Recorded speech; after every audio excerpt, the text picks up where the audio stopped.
Las opiniones vertidas en este programa son de exclusiva responsabilidad de quienes las emiten y no representan necesariamente el pensamiento del canal.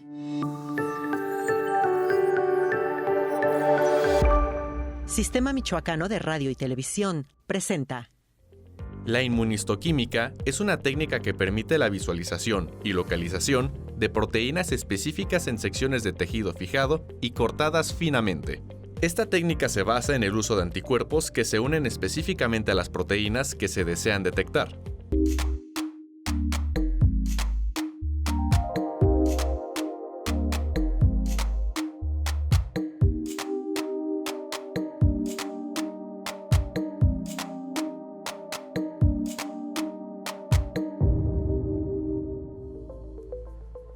Hola, ¿qué tal? Bienvenidos a nuestro programa Consulta Médica, un programa de temas médicos con invitados especialistas de las diferentes áreas de la medicina y que se transmite desde la bella ciudad de Morelia, Michoacán, a través del Sistema Michoacano de Radio y Televisión y con el objetivo de llevar toda la información relacionada con la salud para el cuidado de su familia, de la salud de su familia y de usted mismo. Yo soy Martín Lira, soy cirujano plástico y conductor de este programa Consulta Médica y el día de hoy tenemos un programa muy interesante, estudios de patología e inmunistoquímica.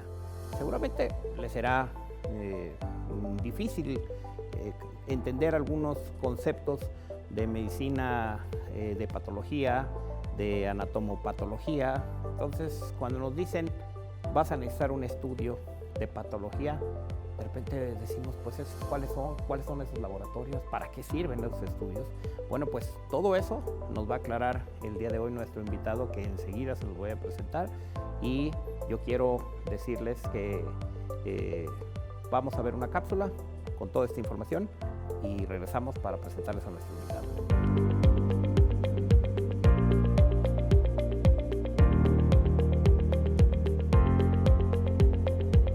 La inmunistoquímica es una técnica que permite la visualización y localización de proteínas específicas en secciones de tejido fijado y cortadas finamente.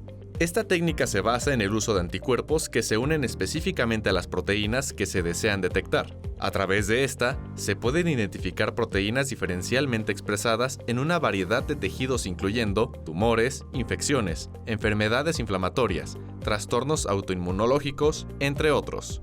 Este examen es una técnica valiosa en el diagnóstico de enfermedades, especialmente en el campo de la patología, ya que permite identificar la presencia o ausencia de proteínas específicas en los tejidos, para determinar la presencia o ausencia de una enfermedad o condición. Por ejemplo, en el diagnóstico de cáncer de mama, la inmunistoquímica se utiliza para determinar la expresión de receptores hormonales en las células tumorales, lo que permite seleccionar el tratamiento más apropiado para cada paciente.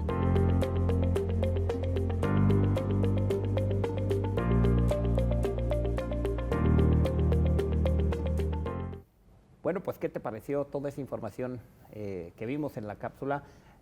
¿Verdad que hay cosas nuevas que de repente parece como que no sabíamos para qué funcionaban, por qué existían? Bueno, esa es la anatomía patológica, esa es la especialidad de patología. Y bueno, nuestro invitado el día de hoy es el doctor Morelos Villaseñor Aguirre, que me congratulo de contar con su amistad desde hace muchos años con él y con toda su familia, y que además pues está feliz porque se está estrenando como papá. Bienvenido, Morelos. Martín, ¿cómo estás? Muchas gracias. Bienvenido. Muchas gracias. ¿Qué nos puedes decir para la gente que tú ya has venido a nuestro programa, pero la gente que está viendo ahora en esta ocasión el programa, que no te conoce porque no te vio en el otro programa, pero cuéntanos de tu formación académica, dónde estudiaste, primero de dónde eres, por qué te gustó la carrera de medicina, de dónde eres egresado, cuéntanos, por favor. Sí, Martín, claro que sí. Muchas gracias por la invitación y gracias a todos los que nos están viendo en este momento. Mi nombre es Morelos Villaseñor, el nombre es Morelos. Estudié medicina, soy de aquí de la ciudad de Morelia, Michoacán. Tengo 43 años, viviendo aquí los 43, con unos periodos que he salido, pero por estudiar. Estudié en la Universidad Michoacana San Nicolás de Hidalgo. Nicolaita. Sí, totalmente. Estudié medicina, pues yo me acuerdo que desde pequeño siempre quise estudiar medicina, como que nunca se me ocurrió otra cosa. Siempre que me preguntaban qué quería estudiar, era lo que yo quería. Primero estuve ahí, posteriormente el internado tuve la fortuna de hacerlo en Guadalajara, en el Hospital Militar de Guadalajara. Y ahí pues duramos un año ahí conociendo todas las especialidades y pues ahí todavía no decidía qué especialidad quería tomar. Posteriormente me fui a la ciudad de Numarán, que está a 5 minutos de, bueno, no es una ciudad, o bueno, todavía un pueblito yo creo. Una ciudad pequeña. Es una ciudad muy pequeña que está ahí junto a La Piedad, Michoacán. Yo creo que tendrá 10,000 habitantes o tenía 10,000 habitantes cuando yo estaba ahí. Y ahí hice el servicio social durante todo un año y posteriormente trabajé 2 años afortunadamente en el Hospital Regional de Zitácuaro. Y gracias a ese hospital fue que me decidí por la especialidad de anatomía patológica.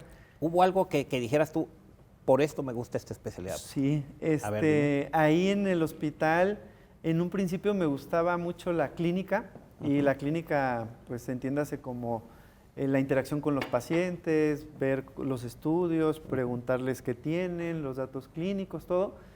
Pero como que había muchas cosas dentro de nuestro espacio médico y de nuestra sociedad y nuestra cultura que me dejaban un poco preocupado cuando se iba un paciente. Por ejemplo, en el Hospital Regional de Zitácuaro, revisaba embarazadas porque estaba en el área de urgencias. Yo era el que veía todo en el área de urgencias y luego de repente llegaba una embarazada que tenía, no sé, 5 hijos más y no había camas. Cosas de carencias que me empezaban como a angustiar porque no las podía resolver, ni era mi tema resolverlo. Y entonces el tema de convivir con los pacientes como que me empezó a dejar de gustar un poco, pero me seguía gustando investigar, leer.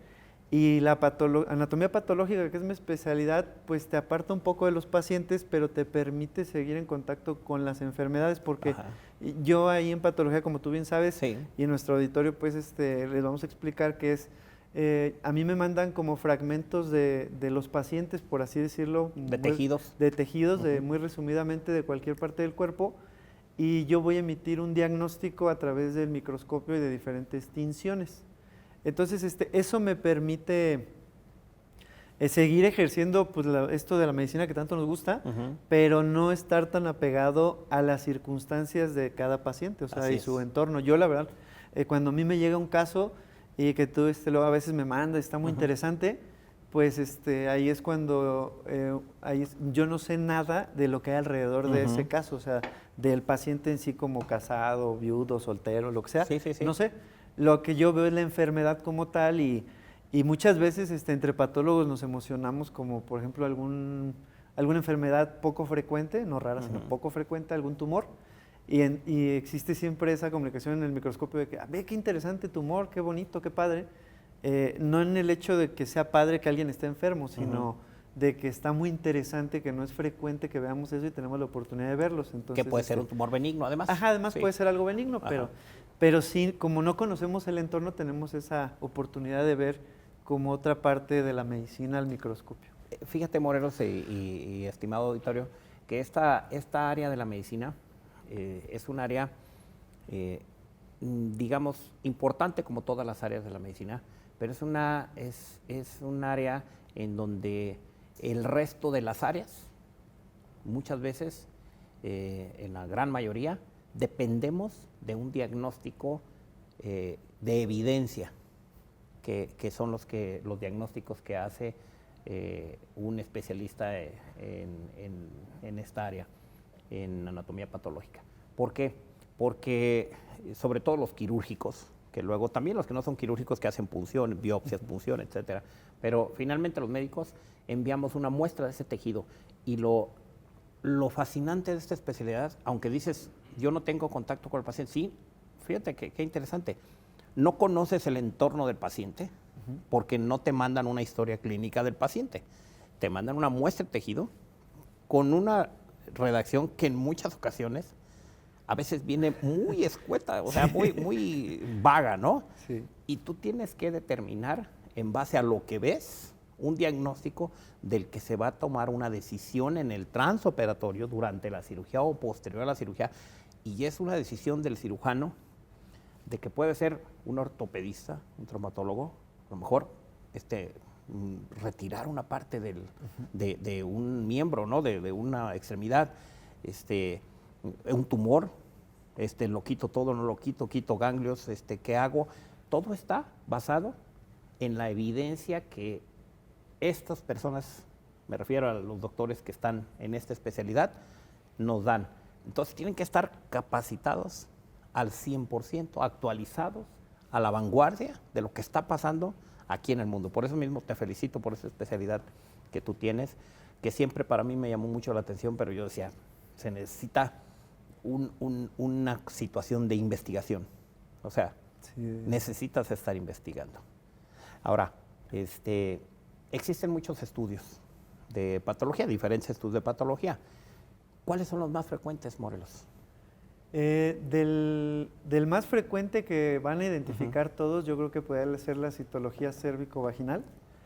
La citología cérvico-vaginal es lo que todo mundo conoce como Papa Nicolau, pero en realidad el Papa Nicolau, como tú bien sabes, Martín, pues es más bien la persona que inventó la manera en la que vamos a teñir esa célula, o sea, los colores que tiene, que yo veo al microscopio de esta prueba, y además los criterios para identificar esta prueba, que el Papa Nicolau, la citología cérvico-vaginal, lo que nos permite es identificar si hay un cambio en el epitelio del cérvix, para nosotros decirle al médico, oye, ¿sabes qué? Ahí hay un cambio, esto hay que atenderlo porque puede evolucionar a un cáncer. De hecho, a mí, de la prueba que se me hace más importante o trascendente, yo creo que es una prueba muy sencilla como la citología cérvico-vaginal, en el sentido de que es una prueba sumamente económica de lo que necesita para realizarse, o sea, una laminilla, el espejo vaginal, que lo que muchas veces las señoras lo refieren como el pato, necesita pues una camilla y un microscopio y un patólogo y las tinciones. Con esas cosas tan sencillas y muy económicas, puede salvarle la vida a alguien. A la paciente, sí, sí, claro. Y es una prueba que, a pesar de que es muy molesta, o incómoda. O incómoda, en ese sentido, pues, de que, o que les da pena a las señoras, les va a salvar la vida. O sea, yo cuando me llega una muestra que evolucionó a cáncer cervical, cáncer cervicuterino, perdón, por no hacerse un Papa Nicolau, me da así como que impotencia, porque digo, es una prueba muy sencilla. Así es. Ya ves en redes sociales, yo tengo redes sociales y tengo ahí algunos seguidores, y a veces hice una vez un video sobre una prueba penosa para los hombres, y la hice también en ese sentido, pues, para ver cuántas mujeres reaccionaban, para ver si la citología cérvico-vaginal era todavía más penosa, y había muchas mujeres que expresaban que les causaba mucha vergüenza, a pesar de que estamos ya ahorita en un tiempo que casi todas se lo hacen. Sí, sí, claro. Vamos a ir a una pausa, Morelos, y regresamos para continuar platicando sobre este interesante tema y sobre esta interesante especialidad. No se vaya, por favor, regresamos aquí con el doctor Morelos Villaseñor Aguirre.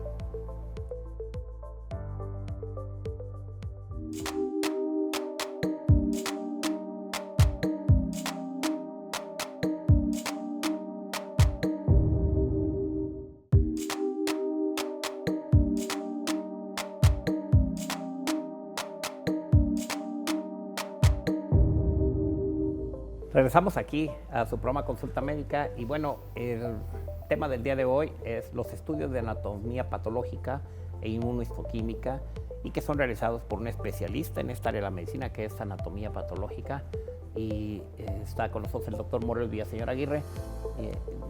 Estábamos antes de la pausa, Morelos, y quisiera que retomar el tema que tenías acerca de lo que pusiste en tus redes sociales, porque además déjenme decirles que el doctor tiene un importante número de seguidores en redes sociales, y que yo creo que eres de los médicos de tu especialidad, de los pocos de tu especialidad, que está constantemente informando en redes sociales, porque yo no conozco otro patólogo que tenga tan activa una red social como tú, que has tenido videos virales que se han hecho de millones de reproducciones, precisamente por esta información que la gente no sabe que existe esa especialidad o que la ha escuchado pero no sabe con precisión. Platícanos más de esa parte de ti, de por qué salió el informar a través de las redes sociales. Platícanos, por favor. Sí, Martín, muchas gracias. Mira, el motivo principal por el que yo empecé a subir información a redes sociales fue en la pandemia, que me daba mucha impotencia y coraje cuando veía yo información errónea o noticias falsas sobre la pandemia. Hay algunos tratamientos para curarla, el COVID, así, y realmente me daba impotencia y no veía una figura de nosotros los médicos que pudiera plantarse y decir, saben que esto no es verdad, esto sí es verdad. Así es. Y empezar a orientar a la población. La verdad, ahorita ya hay unos cuantos de médicos en general de diferentes especialidades que empiezan a tener presencia en redes y me da gusto, pero en ese momento no había alguien que pudiera decir, porque luego hay figuras públicas que no están bien informadas o que dicen algo que ignoran y desinforman. Así o sea, a es. lo mejor no es su intención, pero así sucede. Pero hacen una desinformación. Exacto. Entonces yo decía, bueno, o sea, tenemos que tener a alguien. Y de hecho ese fue el motivo principal por el que empecé a subir la información. Y afortunadamente pues ha tenido muy buena respuesta porque trato de subir información aparte de mi especialidad, algunas otras cosas que pudieran interesar. En TikTok tenemos 1 millón de seguidores ya. Sí, lo sé. En Instagram tenemos 20,000 seguidores. Y pues 1 millón de seguidores, 20,000 no es fácil, pero 1 millón, o sea, es algo difícil. Sí, es difícil. Tienes que tener la presencia, tienes que tener la inteligencia para decir, ahora voy a informar sobre esto, ahora voy a subir esta publicación, y a ti se te da, Morelos. Afortunadamente sí, me gusta como las imágenes, me gusta mucho el editar un video, o sea, como que me llama mucho la atención el generar una emoción o un interés a través de un video. Sí. Como que me llama, o sea, digo, ¿cómo hay personas que pones una película y te tienen 2 horas ahí sentado? Y nosotros no podemos hacer un video de 30 segundos y generando un interés. Claro. Y afortunadamente, pues sí. Qué bueno. Sí se ha podido generar. Y te felicito por eso. Y regresando más de lleno al tema, nos platicabas que el estudio más común que te llegan son las citologías cervicovaginales. Pero, ¿qué otros estudios ves con frecuencia? Nosotros cuando alguien nos hace favor de mandarnos algún fragmento de un tejido, hacemos una tinción que se llama hematoxilina y eosina, que es, alguna vez si alguien ha visto una laminilla se ve en color morado y rosa. Sí. Con base en esa tinción nos instruyen y nos enseñan a nosotros a reconocer patrones. ¿A qué me refiero con patrones? Con la morfología de la célula. O sea, nos entrenan para ver si una célula es benigna o maligna, si está organizada o desorganizada. Y a través de ver patrones, nosotros podemos identificar la enfermedad. Sí. Todas las muestras se les hace hematoxilina y eosina, se observan al microscopio y nosotros emitimos un diagnóstico. A veces esos diagnósticos necesitan complementarse con otras pruebas. Como la inmunistoquímica. Como la inmunistoquímica, efectivamente, Martín. Y esta prueba de inmunistoquímica nos ayuda en varias cosas. Ahorita es una prueba muy socorrida por los oncólogos porque nos permite decir, a veces si no saben de dónde viene el tumor, con esa prueba podemos identificar una metástasis donde se originó. O sea, si está en un ganglio en el cuello, pero viene del intestino, con esa prueba nosotros podemos ayudarnos, apoyarnos para poder decir ¿dónde nació el problema? Ajá, exacto, porque está acá, pero viene desde acá. Exacto, porque el tratamiento es diferente. Sí, claro. Sí, o sea, claro. no es lo mismo que le dan a un tumor de colon que a un tumor de tiroides o a un linfoma. Así es. Entonces, lo que nos permite es determinar el origen en algunos casos y en otros casos el que más lo hacemos, pues casi diario yo hago una, es el de cáncer de mama. Y en el cáncer de mama nos permite valorar si las células que estamos viendo responden al estímulo de estrógenos o de progesterona o presentan una mutación que se llama HER2 o si el tumor se está replicando muy rápidamente. ¿Para qué le sirve esto al médico? Pues para el médico decir, ¿sabes qué? Le voy a suprimir los estrógenos o alguna hormona, la progesterona, o le doy un tratamiento especial para el HER2, que es el trastuzumab, que es sumamente interesante cómo están los medicamentos ahora, y todo deriva de lo mismo, de lo que tú ves en el microscopio. Exacto, y de los anticuerpos monoclonales, que los anticuerpos monoclonales son lo que se usa para hacer el diagnóstico, y los anticuerpos monoclonales son lo que se está usando para hacer el tratamiento. Es súper, súper interesante. O sea, a mí me emociona cómo descubrieron, fue causa de un premio Nobel, que de un químico argentino, que en 1964 o 62, si no mal recuerdo, cuando fue un golpe de estado en Argentina, tuvo que emigrar a Inglaterra, a Cambridge. Ya había estudiado él antes ahí, pero tuvo que regresar, y gracias a ese golpe de estado se quedó a trabajar ahí en Cambridge. Pudo encontrar los anticuerpos monoclonales con otro investigador, no recuerdo ahorita el nombre, y con ese investigador tuvieron los anticuerpos monoclonales, y gracias a eso podemos hacer estas pruebas y podemos dar tratamiento gracias a todo eso. Está súper, súper interesante. Una aportación a nivel mundial, sí, derivado de una situación como la que comentas, ¿no? Y si puede, o sea, y lo hizo a través de la célula del mieloma, que es una célula cancerígena que produce anticuerpos, la juntó con un linfocito, que es una célula normal de un ratón, y a partir de eso empezaron a producir los anticuerpos que ellos querían. O sea, yo quiero un anticuerpo contra estrógenos para identificar las células que tienen estrógenos en la superficie. Y entonces ya después empezaron con los cultivos a producir los anticuerpos, y eso es un anticuerpo monoclonal. Y ahora si tenemos alguna mutación dentro del cáncer, le hacen el anticuerpo, y este anticuerpo se le pega como un tratamiento ahora también, y puede inhibir el crecimiento del cáncer. O sea, bloquea la célula, o la identifica, o sirve para transportar la misma quimioterapia, ¿no? Está muy interesante. Y bueno, ahora en este quehacer diario tuyo, digamos, ¿te has enterado de casos, o los médicos te cuentan? Porque yo entiendo que yo lo hago cuando tengo alguna duda sobre el estudio, que no entiendo la interpretación que tú le diste, te llamo y te digo, oye, tengo esta duda sobre esta paciente, ya te puedo contar más de la paciente, pero mi pregunta va a, ¿te has enterado de casos en donde has diagnosticado a tiempo una célula en transición en un estudio, y que te ha dicho el doctor, sí, ya lo operamos y está bien la paciente, ha seguido bien? Que le hayas preguntado después, oye, ¿qué pasó con tal estudio? ¿Te ha tocado alguna vivencia así? Me ha tocado en tumores benignos y en tumores malignos. De nosotros depende mucho. Si decimos que es algo malo, pues se va a hacer un tipo de cirugía. Si decimos que es algo bueno, se hace otro tipo de cirugía menos extensa. O sea, entonces, en algunos casos me han tocado, por ejemplo, biopsias de vejiga. Ese caso lo recuerdo bien, y tenía endometriosis la vejiga. Pero a veces la endometriosis se puede confundir, pues es una glándula endometrial que hace ahí, ¿no? Sí. Y entonces puede confundirse con algo... Con un tumor. Ajá. Y entonces, ¿qué va a pasar ahí? Pues a lo mejor luego le quitan toda la vejiga. Pero afortunadamente yo procuro tener mucha comunicación con todos los médicos que me hacen el favor de mandar, de confiar en mi trabajo. Sí. Y siempre, luego les hablo, oye, ¿sabes qué? Veo esto, ¿tiene otro estudio de imagen o tiene algo que nos apoye para pensar qué es esto?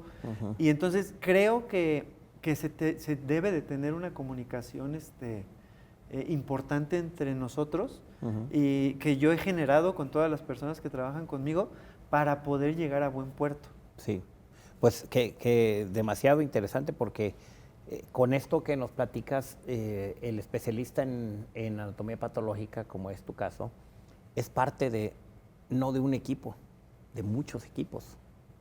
Porque yo te siento parte de mi equipo cuando mandamos una muestra regularmente de mama, por las cirugías que hacemos de carácter estético en implante de mama, y que estamos colocando un implante o haciendo una reducción mamaria y encuentro un tejido que no me gusta, o en las glándulas mamarias ectópicas, ¿sí? Que las quitamos y las mandamos.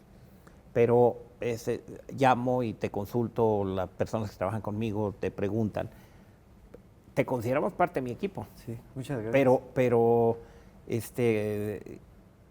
eres parte de muchos equipos, eres parte del equipo del oncólogo, eres parte del equipo del neurólogo, eres parte del equipo, o sea, tú formas parte con esta especialidad de todos los equipos. Sí, estamos involucrados. Porque estás involucrado en la toma de decisiones de los cabezas de ese equipo. Si el el oncólogo, el cirujano oncólogo va a quitar un tumor, como dices, si es maligno, lo va a quitar de una manera con un margen mayor de tejido, ¿sí? Toma un criterio con ese estudio tuyo. Entonces, confía completamente en ti. Sí. Para poder darle la certeza al paciente de que todo va a estar bien con su cirugía, pero tuvo que confiar en ti. Por eso es lo bonito de esta especialidad y me da mucho gusto que hayas elegido esta especialidad y que además pues, te ves joven, pero ya tienes muchos años en esto. ¿Cuántos años tienes como especialista en anatomía patológica? Ya 11 años. 11 años, por eso Sí. digo, te ves joven, pero ya tienes y estás joven, pero tienes una carrera muy importante. Ahora bien, ¿de quién te llegan más tejidos para muestra, para estudios, estas muestras? ¿De hombres o mujeres? Pues actualmente yo creo que se está equilibrando, pero yo creo que se está equilibrando porque los hombres ya empiezan también a acudir con el médico. O sea, de lo que más me llega de hombres es próstata. Yo creo que por lo menos a la semana vemos 3 próstatas, no necesariamente tienen que ser malignas. Es una hiperplasia prostática que es muy, muy frecuente. Así es. Entonces, Y ahí el urólogo confía en ti. Ahí el urólogo nos mandan las biopsias y ya nosotros tenemos que hacer el reporte. Pero yo creo que se está equilibrando, pero por cuestión de que también, yo creo que antes muchos hombres decían, ay, me aguanto, no voy. Y ya, ¿O por pena también? También por pena, porque también es incómodo ir a que te revisen. Así es. Y de mujeres me llega pues la Lo que más te citología llega. cérvico-vaginal y de biopsias de mama. Afortunadamente está llegando muchas de mama, y digo afortunadamente en el sentido de que se están yendo a revisar las mujeres, Así es, o sea, así es. tratando de evitar llegar a algo más grave. Nosotros, el estudio de tamizaje de la mastografía, lo que trata de identificar son lesiones menores a 1 centímetro de cáncer de mama. ¿Por qué? Porque midiendo menos de 1 centímetro hay una mayor oportunidad de que esa mujer no le vaya a pasar absolutamente nada más que el proceso quirúrgico. Si dejamos que esto avance o se detecta más adelante, pues va aumentando el riesgo de que pueda llegar hasta fallecer. Entonces, por ejemplo, cuando una mujer se palpa o se revisa sus mamas, las manos solo van a poder detectar lesiones mayores a 1 centímetro. O sea que no es suficiente con que se palpe. No, hay que ir a Hay que ir a hacerte un estudio, ¿no? Y a revisarte con tu ginecólogo. Vamos a ir a una pausa, Morelos, si me permites, y regresamos, no se vaya, continuamos aquí con el doctor Morelos Villaseñor Aguirre, especialista en anatomía patológica. Regresamos.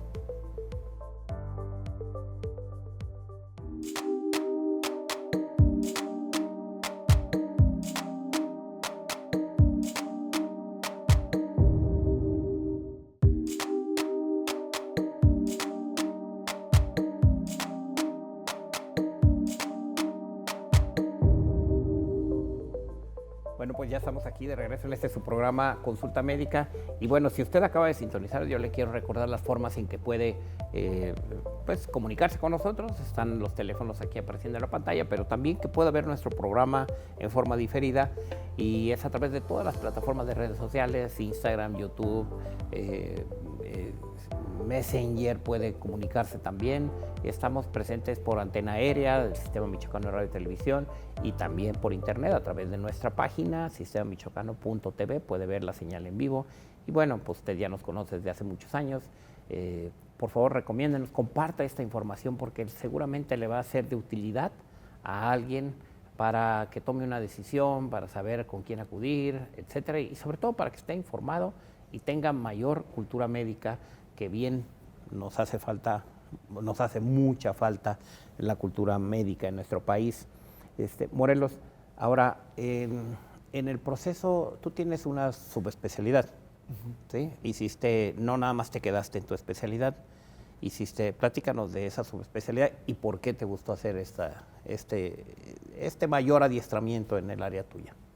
Gracias, Martín. Sí, tengo una subespecialidad en hematopatología. Para los que no están muy familiarizados con el término, se refiere a que a mí me mandan los ganglios y las médulas óseas en biopsias para yo poder emitir un diagnóstico y ver si se trata de un linfoma. La razón por la que me interesó eso, la primera, siempre se me hacía como interesante los linfomas y las leucemias. Y la segunda es que me costaba mucho trabajo. Me costaba mucho trabajo entenderlas en el libro, entenderlas pues, no sé, en revistas científicas. Y siempre me ha gustado como que si algo me cuesta trabajo... Un reto. Ajá, o sea, como ponerle un poquito más y resolver eso que me cuesta trabajo.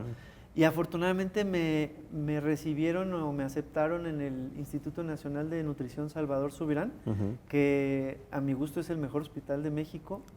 Y la verdad, no es que sea sí. mi casa, pero y la sí, verdad es que sí. pero sí. Quien no lo conoce, los institutos nacionales en el Distrito Federal o CDMX ahora son hospitales que no tienen nada que ver con los hospitales públicos a nivel estatal. Son hospitales que no les hace falta nada, o sea, la prueba que ustedes quieran se las pueden hacer, o sea, son hospitales que tienen mucho recurso y como tienen mucho recurso, pues no van a tener escasez, carencias no podemos hacer este estudio porque no tenemos el equipo, no tenemos el material, no hay eso. Existe allá. Así es. Eso es como si estar en Estados Unidos o en un hospital en otro lado. ¿Y para qué es esto? Para que todos los que estamos ahí tengamos un entrenamiento adecuado, o sea, para que no vaya a haber el pretexto de que no lo sé porque no lo vi en la especialidad. Ahí, o sea, sí está la capacitación es a la vanguardia en todo el mundo. Sí, ¿no? En los hospitales, en los institutos nacionales que están allá, yo creo que son el Instituto Nacional de Cancerología, Perinatología, Perinato, el siglo XXI también, pues, obviamente el Salvador Subirán, el Gea González, no sé qué otro, el INER también, que es el de enfermedades respiratorias, todos los que están allá y también el de cardiología. Pues todos los que están allá pues no les hace falta nada y afortunadamente me recibieron y me entrenaron allá un tiempo para poder venir aquí a Morelia a ejercer como hematopatólogo, aportando a los hematólogos que están aquí en la ciudad. Ahora bien, en esta área, en este gran rubro y tan importante que es la hematopatología, ¿qué tan frecuentes son los linfomas desde la perspectiva de anatomía patológica aquí en el estado de Michoacán, en el ámbito que te ha tocado conocer? Muy, muy frecuente. ¿Sí? Los linfomas son enfermedades... Son las leucemias. Sí, el género linfoma, bueno, se le llama linfoma y leucemia para nuestro auditorio. Sí. Los linfomas son los que la enfermedad que se presenta en el ganglio. Es un sitio, es más bien una referencia según el sitio donde se presente. Si se presenta de inicio en la médula ósea, se va a llamar una leucemia. Hay otras enfermedades que afectan la médula ósea como síndromes mieloproliferativos, síndromes mielodisplásicos. Por ejemplo, en los niños, la enfermedad más frecuente es la leucemia linfocítica. Entonces, el 90% del cáncer en niños son leucemias y también el 90% afortunadamente se curan. Muchos linfomas y leucemias son curables o tienen buen pronóstico, afortunadamente, porque hay tratamientos ahorita que están de los anticuerpos mononucleares que habíamos comentado hace poco, atacan directamente a la célula maligna. Por ejemplo, el rituximab, cuando tienes un linfoma de tipo B, que ese es mi trabajo, decir si es B, T, o Hodgkin o Hodgkin, ya yo pudiéndolo clasificar, el hematólogo le va a poder dar su tratamiento. Y el rituximab va a atacar únicamente a las células neoplásicas B. Y eso permite que eliminar con mayor índice de éxito a la enfermedad, pudiendo evitar una remisión o una recaída. Entonces, identificar y saber qué tipo de linfoma es, yo creo que es una piedra angular para el tratamiento. Y la evolución y el pronóstico también. Exacto, o sea, pues casi todas las enfermedades que vemos nosotros, pero en los linfomas Y las enfermedades oncológicas sí jugamos un papel fundamental para que el oncólogo pueda dar el tratamiento ideal para esa enfermedad. Ahora bien, ahora que hablabas de linfomas, me vino a la mente una patología que la gente no la conoce mucho, pero finalmente existe y yo siempre se los informo cuando llegan a la consulta queriendo colocarse unos implantes de mama. Y es el linfoma anaplásico de células gigantes. ¿Qué tan frecuente lo has visto aquí en el estado de Michoacán? Relacionado con los implantes de mama. Es una enfermedad poco frecuente. Es una enfermedad que se puso apenas en el 2018 en la clasificación, en el 2016, perdón. Las clasificaciones de los linfomas van evolucionando según vayamos nosotros encontrando características que nos puedan decir esta enfermedad se llama así, esta variantes. Así. Como variantes. Exactamente. Y encontraron que algunas mujeres, muy pocas en realidad, presentaban aumento en el líquido alrededor de la cápsula o dentro de la cápsula, y esto se debía a unas células gigantes pues de linfoma anaplásico, que son CD30 positivas, pero no es en todas y no es muy frecuente. O sea, sí hay que tenerlo presente para estarse haciendo las revisiones que tú les indicas, los estudios que tú les indicas, si se presenta algún cambio. Pero no, yo he visto en mis 13, en este año que llevo ejerciendo, 2 casos, yo creo. Nada más. Sí, nada más. Sí, no es tan frecuente. No es tan frecuente. Sin embargo, aunque no es frecuente, a mí me gusta informarlo a la gente, porque fíjate, hay mucha gente que se opera y no investiga más de la cirugía. Confía en el cirujano y se acabó. Pero hay gente que antes de operarse se informa y por lo menos entra al internet. Digo, el meterse a la red social no es informarse, porque ahí se puede desinformar. Puede informarse, pero se puede desinformar. Pero investiga y de repente le sale linfoma anaplásico de células gigantes como relacionado con los implantes de mama y se asustan y dicen, es que esto pues me asusta, por eso pues, voy a preguntar. Por eso es que si no les digo la información de que pudiera existir, que son muy pocos casos que hay en el mundo, afortunadamente, bueno, pero están relacionados, ya se ha visto con implantes de diferentes tipos, dispositivos médicos, hasta con mallas, que ya salieron algunos reportes con mallas para las hernias, con implantes que no son de mama, ¿sí? Entonces todo el material puede desarrollar un linfoma en mayor o menor grado, pero son muy escasos, ¿no? Sí, es escaso, pero sí, yo creo que me parece muy importante y qué bueno que lo haces como un ejercicio frecuente de informarles y ya que... Claro. Porque sí, como tú dices, luego hay personas que no les informan todos los riesgos y los orientas tú realmente de lo que va a pasar y que es muy bajo y además la probabilidad de que suceda. En el momento en que se llega a detectar, con la ayuda de anatomía patológica otra vez, remiten muchos de los síntomas con retirar el implante. Quitando el implante, muchas veces ya no hay enfermedad. Así es. Morelos, en esta etapa del programa, tú lo sabes, ya has estado, ya eres de casa, hay preguntas que hace el público y te tengo aquí algunas que nos hacen a través de nuestros medios de comunicación y de las redes sociales precisamente, interactúan con ustedes, con los invitados. Mira, nos dice Jorge Vázquez, a través de Facebook, nos pregunta, saluda al programa, saluda al invitado, sí, lo felicita, te felicita y qué clara es la información que estás proporcionando y te hace una pregunta ¿qué tan caros son los estudios de anatomía patológica? Gracias, Jorge. Es variable, pues yo entiendo que, pues, depende del estudio, pero ¿es accesible un estudio? Sí, me parece a mí accesible. Yo creo que es accesible. Hace ratito decías el del Papa Nicolau, yéndonos al más frecuente. Puede variar, o sea, yo lo que he visto varía de ciudad, porque no es lo mismo lo que se cobra aquí que en el DF o no sé, en Tijuana. Así es. Pero es accesible un estudio de este tipo. Muy accesible el precio, o sea, el precio yo los he visto aquí en Morelia de, no sé, de entre 500 pesos yo creo que una prueba de citología cérvico-vaginal hasta 1000 yo creo. Sí, Sí, o sea, es accesible. Sí, sí, es no accesible. son como otro tipo de estudios de imagen, por ejemplo, de estudios de resonancia magnética, que son estudios ya más caros. Por ejemplo, la inmunistoquímica sí es un poquito más cara, Sí. pero como comenté, es un proceso muy, muy interesante por el cual se ha logrado realizar los anticuerpos monoclonales y no son baratos. O sea, voy a tratar de explicarlo de una manera muy sencilla. Una célula, pues imagínensela ustedes redondita, como quieran, en su superficie tiene ciertas partículas, moléculas dianas le llaman, y el anticuerpo va a llegar y se le va a pegar sobre su superficie y nos va a poder identificarla si esa célula tiene las características que nosotros sospechamos. Bueno, estos reactivos son costosos. Ajá.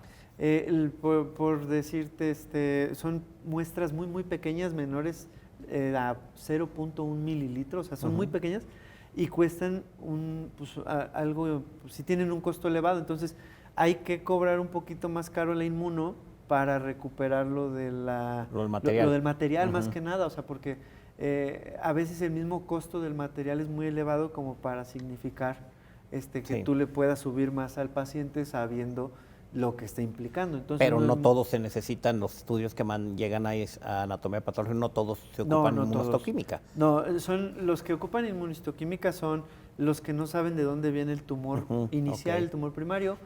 Cuando ya se sabe que tiene algo oncológico y se quiere tener como el tratamiento siendo, por ejemplo, los linfomas que comentamos o lo de mama, que es lo más frecuente, se le hace inmuno y de ahí viene qué tratamiento le conviene más al paciente, por poner un ejemplo. Ok, aquí hay otra pregunta de Marta Zavala a través de Messenger. Pregunta que si tú trabajas en institución. Sí, Marta, pública, en institución pública. Sí, afortunadamente tengo trabajando en la institución desde el 2008, desde que estaba en el Hospital Regional de Zitácuaro. Tuve la oportunidad de hacer la especialidad y poder regresar a la Secretaría de Salud. Estoy en el Hospital de la Mujer, ahí mira. Ahí también apoyamos viendo las biopsias. Ahí lo que más vemos son abortos, abortos espontáneos. Luego a veces me ha tocado ver en mi casa, tu casa también, pasamos un proceso de tener mucha dificultad para tener a nuestro bebé. Y hubo ahí varios abortos y las mujeres se angustian mucho por esto, pero mi mensaje aprovechando ahorita es que es muy, muy frecuente que una mujer tenga un aborto espontáneo, no se preocupen, o sea, luego a veces me ha tocado ver, lo viví, como que se preocupan de más, eso genera más estrés y todo. Y yo le decía a mi señora, no, mira, ve todos los que vi hoy, o sea, y ciertamente pues no seguía ella preocupada, pero pues sí generaba un poco de tranquilidad. De saber que no era un caso aislado el de ella, ¿no? Exacto, que tenía solución. Así es. Bueno, vamos a ir a una pausa, si me permites, y regresamos con otras preguntas que está haciendo el público. Y no se vayan, por favor, estamos aquí en nuestro programa Consulta Médica. Regresamos.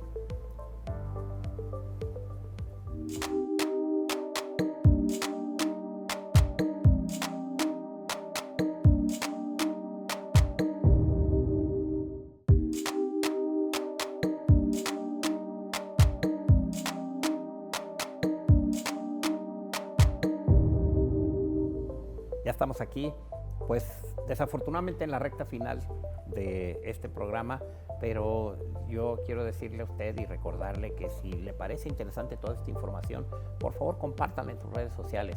Además, van a estar apareciendo aquí, están apareciendo las redes sociales de nuestro invitado, Morelos Villaseñor, pero ¿cómo apareces en TikTok para la gente que nos está viendo? Sí, Martín, en TikTok estoy como DR Morelos.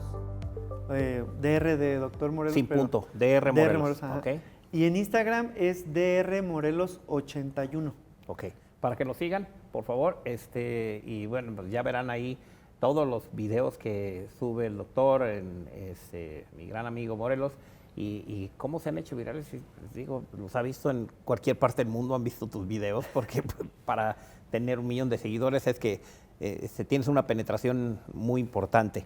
Hay una pregunta precisamente de alguien de una red social, que es de Instagram.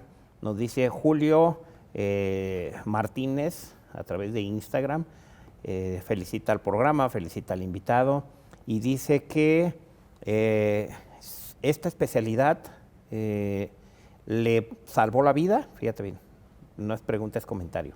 Esta especialidad le salvó la vida a un familiar porque de estar pensando en que todo estaba bien, se detectó que era un tumor y estaba a tiempo de retirárselo gracias a un estudio de anatomía patológica. Qué interesante, ¿no? Sí, ¿no? Sí, exactamente. O sea, afortunadamente estamos nosotros un poco tras bambalinas, Ajá. pero tenemos una repercusión muy importante, como dice Julio, con un diagnóstico, damos el pronóstico de la enfermedad. O sea, Sí. el médico oncólogo, depende de lo que nosotros digamos, puede él darle un pronóstico a esta persona y decirle, no te preocupes, todo va a estar bien, solo tenemos que hacer una cirugía. Sí. Y por lo que entiendo, no dice más el mensaje, pero el comentario, pero por lo que entiendo es que se estaba pensando que era algo Mal. no, que era algo benigno. Perdón. Y que se encontró que era maligno, pero que estaba a tiempo y que se lo solucionó. Y si lo hubieran dejado avanzar, pues no estaría hablando de esto, ¿no? De que le salvó la vida. Muy bien. Pues hay muchos comentarios más de felicitaciones a ti, Morelos, algunos también al programa. Y bueno, yo lo que quiero hablar y quiero preguntarte en este momento es, yo te conozco, somos amigos desde hace muchos años, como lo dije al inicio del programa, me congratulo de contar con tu amistad, pero quisiera que nos platicaras para la gente que está viendo el programa, ¿qué te significó para ti hacer todo ese camino que ya nos platicaste en el primer parte del programa, en la primera parte, el primer bloque? Tu especialidad, salir de tu casa. Estabas soltero cuando hiciste la especialidad. Esa fue una ventaja porque ya con familia es mucho más difícil. Pero aún así, tuviste que dejar familia para irte a hacer una especialidad, una subespecialidad, bueno, una alta especialidad que le llamaron o le llaman de manera inadecuada subespecialidad, pero es una alta especialidad, ¿no? Ajá. Entonces, ¿qué te representó a ti en tu vida, en tu familia, el poder llegar hasta aquí, hasta lo que eres un especialista? ¿Qué tuviste que dejar en el camino o dejarlo momentáneamente? Cuéntanos. Pues como bien dices, pues lo que más... Yo empecé cuando estudié medicina, tuve la fortuna de que me dieron la oportunidad de trabajar en un laboratorio que aún trabajo, el laboratorio Servimed, haciendo guardias en las noches. Esto en un sentido pues me ayudaba también, o sea, porque podías estudiar, trabajar y también tener remuneración, ¿no? Pero ahí es cuando te das cuenta que a pesar de que tenía que dejar de ir de fiestas con amigos porque tenía que trabajar en las noches, eran las noches, yo hacía guardias o lunes, miércoles, viernes y fin de semana, o a veces martes y jueves y libre ese fin de semana. Pues ahí te permite ver que a pesar de que no vas a estar ahí esos días con los amigos, con la familia, y en días festivos, por ejemplo, o me tocaba ir en Navidad a mi casa o en Año Nuevo, pues te seguía gustando, o sea, seguías queriendo estudiar medicina, seguías queriendo aprender. Sí. Cuando me fui siempre tuve el apoyo de mis papás, me fui a Guadalajara a lo del hospital militar y también me apoyaron para irme al DF. Me apoyaban, pero no podía estar viniendo constantemente, o sea, tienes que dejar a la familia en realidad. Claro. Entonces, pero ahí es cuando te das cuenta si te gusta algo o no, que a pesar de que tengas muchas limitantes o te apartes de cosas que te importan, vas a seguir por ese camino. Ahí es cuando te das cuenta, o sea, si estás haciendo esto y empiezas a dudar y a dudar, no es por ahí. No lo vas a lograr. No, y patología me gustó mucho porque, te digo, o sea, ya el contacto con el paciente no me gustaba tanto, pero esto me permite seguir leyendo, seguir estudiando cosas que no conozco en la patología, sino tenemos la oportunidad, no tenemos la urgencia de los quirúrgicos, de que si eres un quirúrgico y hay una urgencia, pues tienes que reaccionar en ese momento. En patología tenemos la fortuna de que si en ese momento tengo duda de lo que estoy viendo, puedo ir a consultar un libro. Si tengo todavía duda, puedo consultarle a un colega, oye, mira, veo esto, ¿cómo está? no es que pase frecuentemente, pero es como más tranquila la especialidad, tiene también sus cosas malas, Sí. Se las puedo contar también, pero, pero la verdad las cosas buenas son mejores. Cuando resuelves un caso que tiene muchas dudas alrededor, que ya varios médicos lo vieron, que no le encuentran por dónde, y tu aportación resuelve o ayuda a resolver el problema, es de las satisfacciones más grandes que puedes tener. Sí, aunque no tengas el paciente enfrente, Ajá. pero te enteras y te dices, oye, ¿sabes qué? Le encontré esto y ya se lo quité y está súper bien el paciente. Sí, una vez me mandaron una biopsia de hepática y entonces le hablo al médico y le digo, ¿sabes qué? Le estoy viendo esto, yo creo que deberías de aumentarle tal vez esto. Y desde ese día el doctor, porque de no haberle dicho el comentario de lo que yo estaba viendo en ese momento, el antibiótico hubiera sido otro porque era una infección, pero se trataba de una en particular, que de no haberlo comentado hubiera seguido ahí avanzando. El problema. Ajá, el problema. Oh, pues te felicito por esta especialidad, Morelos. Te felicito por la extraordinaria familia que tienes y que ahora, como lo dije al principio, estás debutando como papá con un bebé pequeño después de varios intentos y que espero que podamos después, porque tú lo has hecho en tus redes, lo has hecho público precisamente esta información, que podamos hacer un programa con quien nos asesoró precisamente sobre esto. Me gustaría que hiciéramos un programa que sería muy enriquecedor, hacerlo con un testimonio como la de ustedes como papás, ¿verdad? Y que hemos tenido aquí a la persona, al especialista que los asesoró, hablando del tema. Pero qué mejor que con un testimonio, digo. Sí, ojalá que Andrea, si nos estás viendo, que estoy seguro que sí, ya te estoy comprometiendo al aire, Andrea, para que puedas venir y platicarnos precisamente de tu experiencia. Estás invitada. Y bueno, pues felicitarte nuevamente por esa familia, te decía, y por tu carrera. Y pues por contar con tu amistad te agradezco mucho. No, igualmente, Martín, y gracias muchas aquí gracias por venir al Sistema Michoacano de Radio y Televisión a dar esta información que seguramente le va a servir a la gente. Sí, gracias por la invitación. Y muchas gracias. Y ya nada más decirles que si están intentando tener un bebé y no pueden, no pierdan la fe. Yo me tardé 10 años y estamos muy contentos. Bebé, si lo ves ya más grande esto, pues... Por eso es enriquecedor, va a ser enriquecedor platicar de esto, sí, de claro este que tema. sí, nosotros porque con sé todo que gusto a ti te gusta y Andrea, comentarlo y hacerlo público para que precisamente tengan la esperanza mucha gente, muchas parejas, ¿no? Creo que es un tabú y se tiene que abrir. Lo vamos a hacer el programa, vas a ver. Y bueno, pues a usted que nos favoreció con su atención, quiero dar las gracias y decirles que los esperamos la próxima semana con un nuevo programa de Consulta Médica, un nuevo tema que vamos a tratar con un especialista de la talla y el prestigio académico profesional como el de Morelos Villaseñor, mi gran amigo. Y aquí los veo la próxima semana. Yo soy Martín Lira, cirujano plástico y conductor de este programa que se lleva hasta su dispositivo, hasta donde usted está a través del Sistema Michoacano de Radio y Televisión. Nos vemos la próxima.